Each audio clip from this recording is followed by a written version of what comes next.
व्यापारी और दैत्य की कहानी। पहले के समय में एक बहुत अमीर व्यापारी अनेकों कारोबार किया करता था। वो पैसों से मजबूत था। उसकी बहुत सी कोठियां, नौकर चाकर आदि थे। बहुत बड़ा व्यापार होने के कारण उसे देश विदेश की यात्रा करनी पड़ती थी। एक बार उसे अपने कारोबार के काम से एक यात्रा में जाना पड़ा। वह राजा बिना किसी के साथ निडर भावना से अपने घोड़े के साथ निकल पड़ा।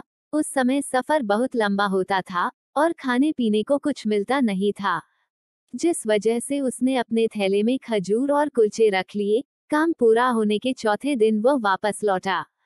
चौथे दिन जब वह लौट रहा था तो वहीं वृक्ष के पास अपने घोड़े से उतरकर वो बैठ गया और वहीं तालाब के निकट वो खजूर खाने लगा। जब उसका पेट भर गया तो जिस जगह वो बैठा था उसे साफ करने के लिए उसने खजूर की गुठली इधर उधर फेंक दी और वह विश्राम करने लगा। थोड़ी ही समय के पश्चात वहां से एक दैत्य प्रकट हुआ और वह बहुत ही ज्यादा क्रोधित था और उसने प्रकट होते ही बोला, ए दुष्ट मानव, इधर आ, मैं तुझे मार दूंगा। दैत्य का क्रोध देख व्यापारी बहुत ज्यादा डर गया और बोला, स्वामी, मेरा क्या दोष है और आप मुझे क्यों मारना चाहते हैं? उसी समय दैत्य ने जवाब देते हुए कहा, तूने मेरे पुत्र की हत्या की है और मैं तेरी हत्या करूंगा। व्यापारी ने कहा, मैंने तो आपके पुत्र को देखा तक नहीं है, मारना तो बहुत दूर की बात है। यह सुन वह दैत्य बोला, क्या तुम इधर विश्राम करने के लिए नहीं आए हो? क्या तुमने इस तालाब के पास बैठकर खजूर नहीं खाए और खजूर की गुठलियां तुमने इधर उधर नहीं फेंकी? तभी व्यापारी बोलता है, हाँ स्वामी। और दैत्य कहता है, तुमने गुठली इतनी जोर से मारी कि मेरे बेटे के आंख में लग गई और उसी समय उसका प्राणांत हो गया, और अब मैं तुझे भी मारूंगा। दैत्य के पुत्र की मृत्यु की कहानी सुन व्यापारी दैत्य से बोला, स्वामी, मैंने आपके पुत्र को जानबूझकर तो मारा नहीं है, और अनजाने में जो मुझसे यह भूल हो गई है उसके लिए मैं आपसे हाथ जोड़कर माफी मांगता हूँ।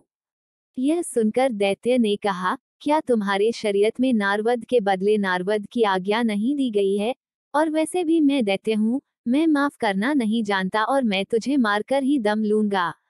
इतना कहते हुए दैत्य ने व्यापारी पर हमला कर दिया और उसको जमीन पर गिरा दिया।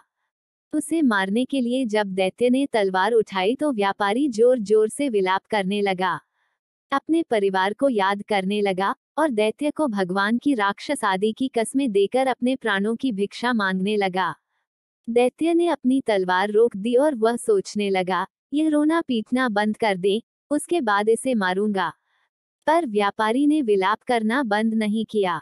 तत्पश्चात दैत्य ने उससे कहा, तू जितना भी रो ले, कुछ भी कर ले, मुझे और अपने आप को परेशान कर रहा है तू। अगर आंसू की जगह खून भी बहाएगा तो भी मैं तेरे प्राण लूंगा। व्यापारी यह सब होता देख दैत्य से बोला, कितने दुख की बात है, आपको तनिक भी दया नहीं आती। आप एक बेसहारे जिसका कोई दोष न हो उसे मार रहे हो। मेरे इतने विलाप करने का भी कोई प्रभाव नहीं पड़ रहा। अब तो हमें यह विश्वास ही नहीं हो रहा कि आप हमें मार डालेंगे। इस प्रश्न का जवाब देते हुए दैत्य ने कहा, मैं तुमको अवश्य मारूंगा। प्रातः काल का समय होने के कारण शहरजाद इतनी कहानी सुनाकर रुकी। वो यह सोचने लगी, यह समय तो अब बादशाह के नमाज पढ़ने का हो गया है और नमाज अदा करने के बाद वह दरबार जाएंगे। कहानी सुन रही दुनियाजाद ने कहा, बहन, तुम्हारी यह कहानी बहुत पसंद आई। तभी शहरजाद ने दुनियाजाद से पूछा, तुम्हें यह कहानी पसंद आई? वो बोली, हाँ बहन, वाकई यह कहानी बहुत मजेदार है। इतने में शहरजाद बोलती है, अगर बादशाह ने मुझे जीवित रखा तो मैं तुम्हें इसके आगे की पूरी कहानी सुनाऊंगी, और वह सुनोगी तो तुम्हें और मजा आएगा, नहीं तो मैं भगवान के पास चली जाऊंगी। कहानी शहरयार को बहुत पसंद आई थी। उसने यह सोचा, जब तक यह कहानी पूरी न हो जाए शहरजाद को नहीं मरवाना चाहिए, और उसने प्राणदंड देने का इरादा छोड़ दिया और अपने पलंग से उठकर नमाज पढ़ने चला गया। उसके बाद दरबार में जा बैठा, जहां सभी लोग उपस्थित थे। मंत्री भी अपनी बेटी की रक्षा के विषय में सोचकर रात भर नहीं सोया था।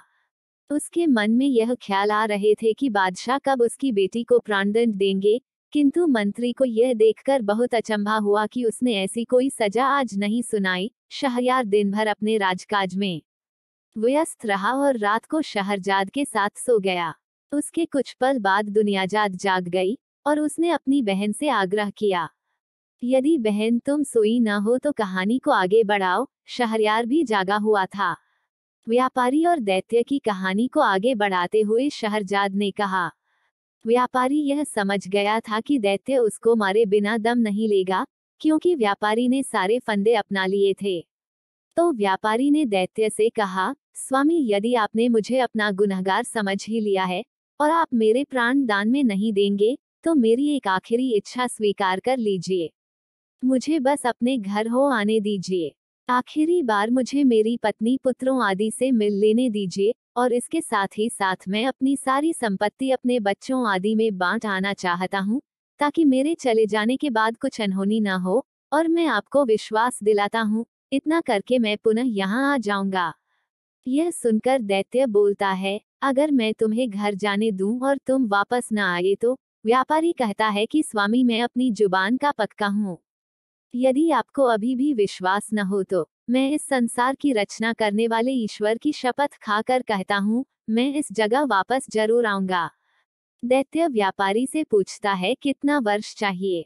तो वह बोलता है, 1 वर्ष स्वामी, मैं इन 1 वर्ष में अपनी जायदाद का प्रबंध कराऊंगा। मुझे मरने के समय कोई चिंता नहीं रहेगी और 1 वर्ष बाद आप मुझे यही पाओगे। दैत्य व्यापारी की बात मानते हुए बोलता है कि मैं तुम्हें एक अवसर देता हूँ, पर तुम्हें ईश्वर को साक्षी मानकर यह बोलना होगा।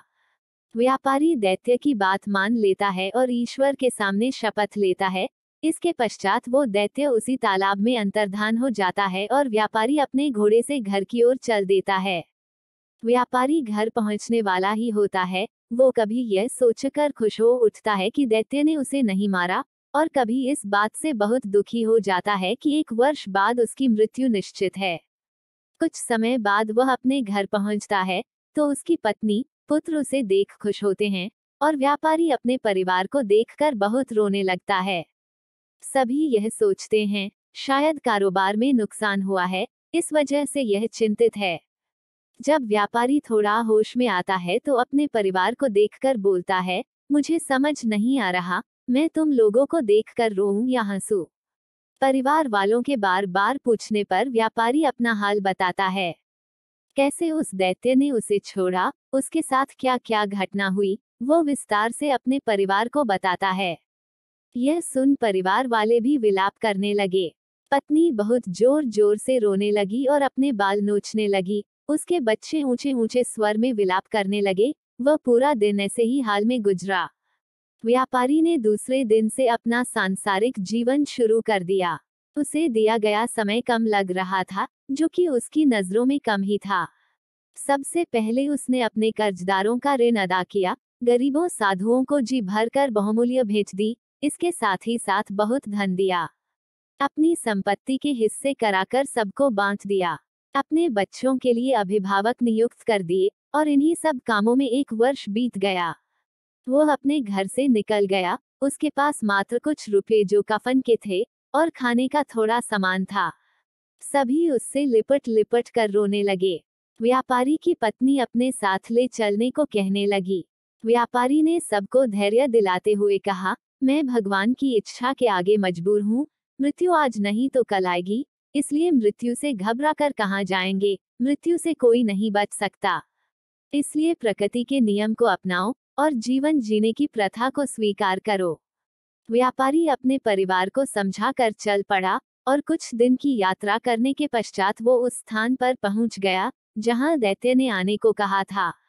वह घोड़े से उतरकर तालाब के किनारे बैठ गया और उस हैवान दैत्य की राह देखने लगा। इसी पल में एक बुढ़ा आया जो एक हिरनी लिए था और बोला, तुम इस स्थान पर कैसे आ गए?